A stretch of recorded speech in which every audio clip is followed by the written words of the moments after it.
It was critical because on age 15, well, my mother died. She passed away because she has the heart disease. And it was unacceptable for me. As you can imagine, a teenager, 15.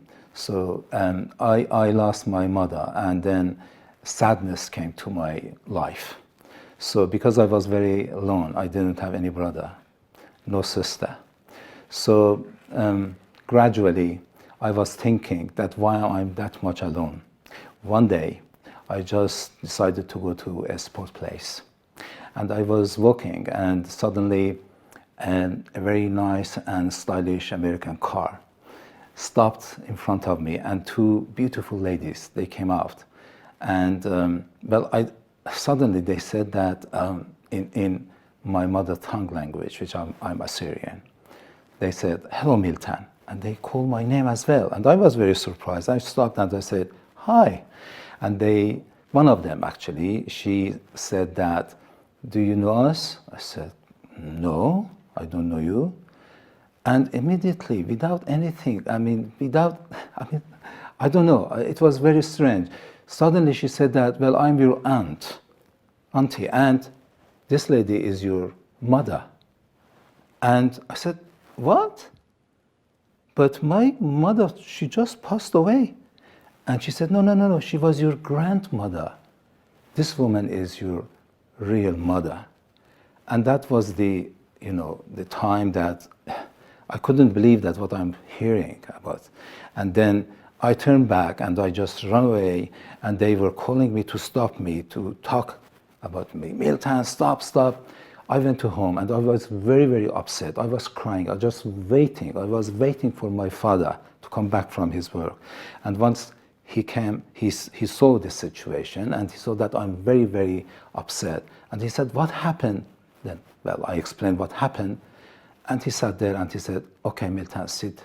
And I just want to explain everything for you." And the truth that he told me, although the truth is very good, but it didn't work well for me.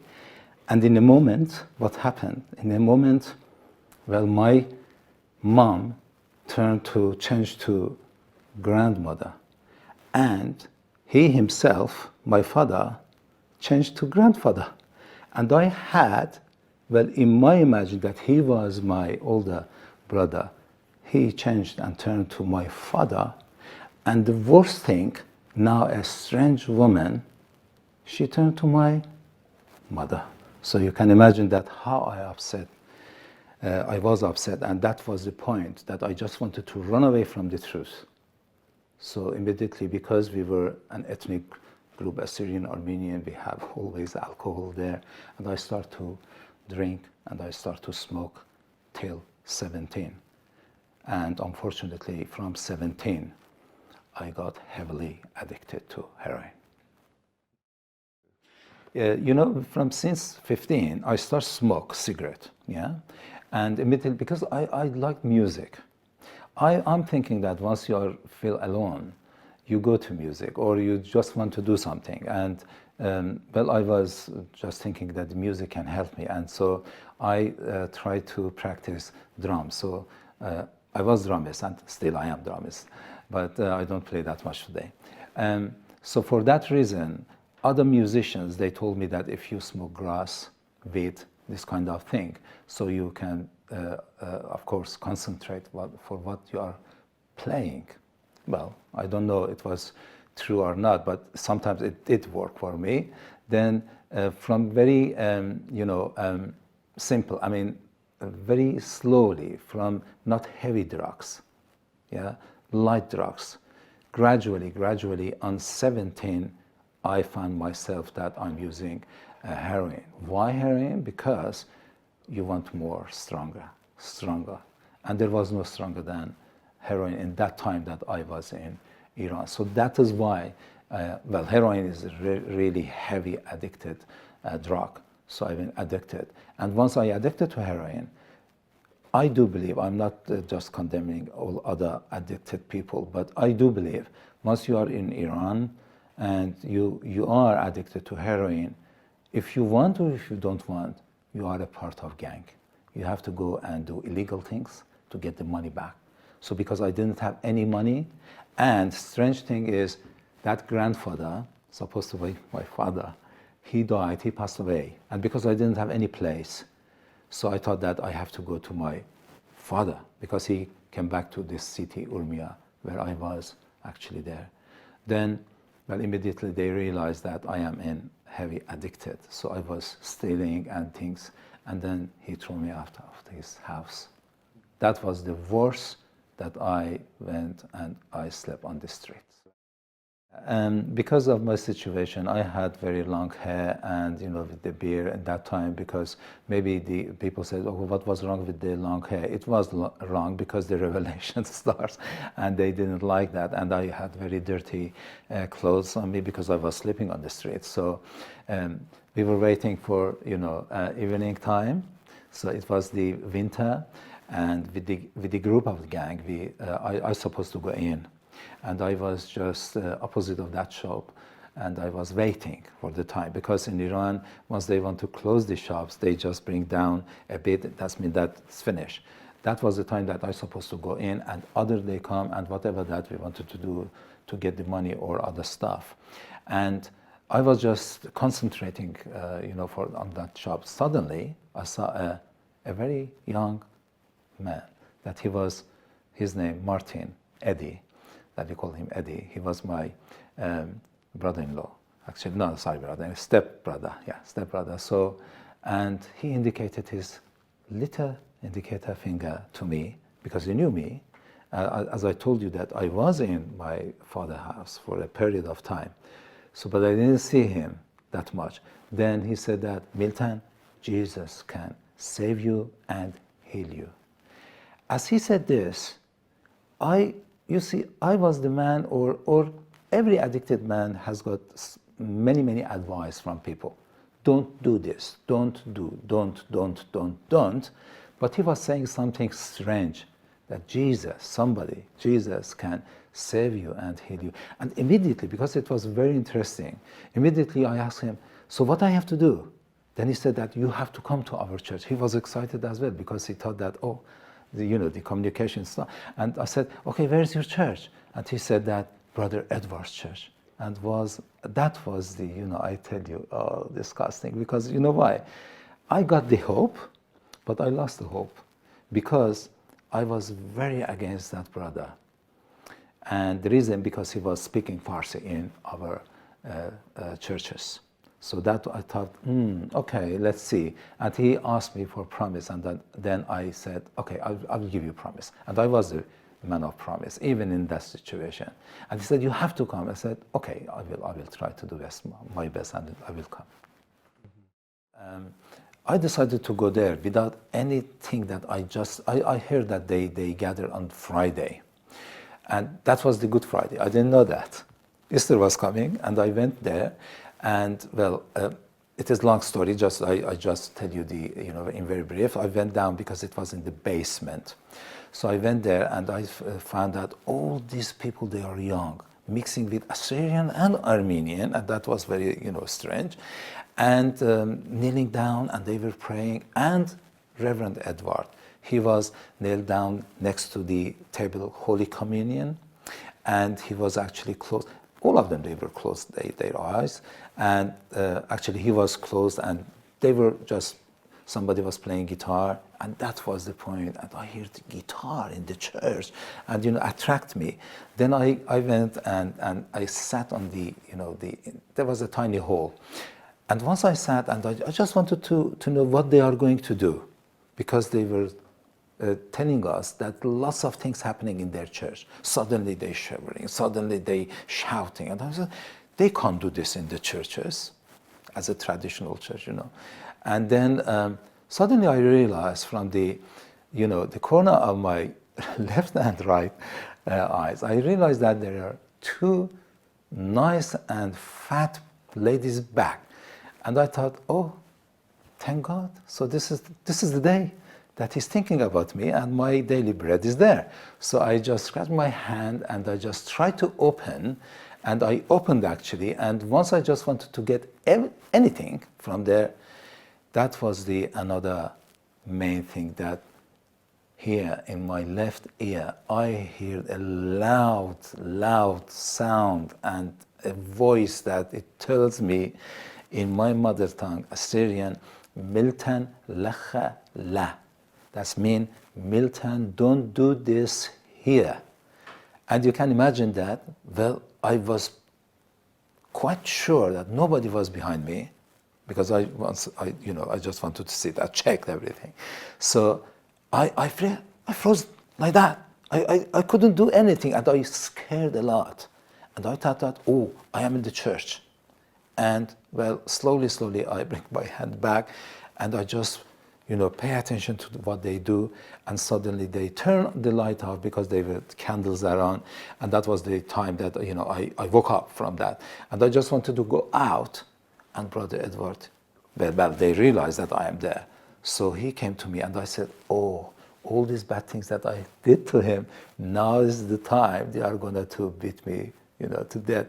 But they didn't. He came to me, he shook my hand.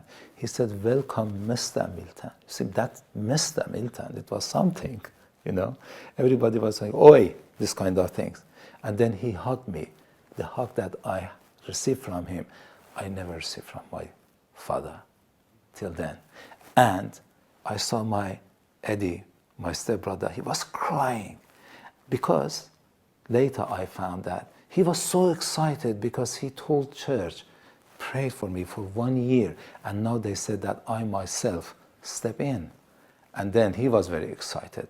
And Brother Edward, or Reverend Edward, he just wanted to meet me another date, and he gave me a date. And he said that, Miltan, if you want to come out from this situation that you have, you must submit yourself to the Lord Jesus Christ. Anyway, I went out because it was approaching to the Easter. I just wanted to get money. So I had some of my stuff in my father's home. And then I said to myself, okay, I have to go. And those are mine. And I take them and pieces. And then I sell them and change them to money. Once I went there, because I knew how to open the main door, and my stepmother, she saw me and she said that, Miltan, come in. And they never said this. And once I remembered that I begged for a bread from my own father's house. You can imagine. But she said, no, come, stay and eat. Well, I thought that my father, and she said, don't worry about it, come. Why? Because my brother told her. Anyway, so it was nice rice smell, I tell you. And I was very hungry. I ate, and she said, look, you are just stinking, smelling. Go to bathroom and have a shower. I went. I don't know why, because I just wanted to take something and sell, because my situation wasn't well. I didn't have my injection. And then I went, and then I realized that she brought me my father's clothes. And they were very short because my father was shorter than me. It was very funny. And then I smell smoke because she turned all my, whatever that I had on fire. And I had some for emergency tablets here. And I said, oh my God, what did you do? And then my father came in.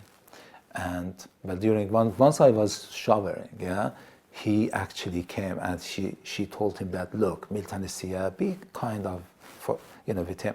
And then, well, he was father anyway, so he shouted at me, what are you doing here? I said, well, your wife told me that, come. And he said, go to basement. And that was meaningful for me, because many times he tried to help me when I was with him. And then, again, I don't know why, and I went to basement. He brought his chains, always. He had some chains. He brought on chains and he locked me. And this is a long story that twice I opened the locker and I just broke the chain with the file. It took hours. But at the last moment that I was really sneezing and it was terrible, that people that in addiction, they know what I'm saying. And suddenly I hear the same voice of the Brother Edward. Miltan, if you want to be released, you be saved, you must submit yourself to the Lord Jesus Christ. And that was the time that I shouted, Jesus, if you are here, come and save me. And that was, I just closed my eyes and then a hand came upon my head and took a stick, like zigzag stick, full of dirt.